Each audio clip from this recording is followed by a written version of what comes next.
కమ్మని పప్పు కాచిందెయ్యి వేడి వేడి అన్నం మీద కమ్మని పప్పు కాచిందెయ్యి పప్పు తప్పడం కలిపి కొట్టడం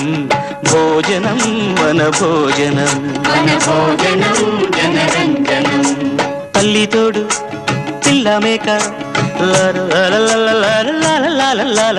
తల్లి తోడు పిల్ల మేక ఆలు మగలు అత్త కోడలు బాసు బంటూ ఒకటేనంటూ కలవడం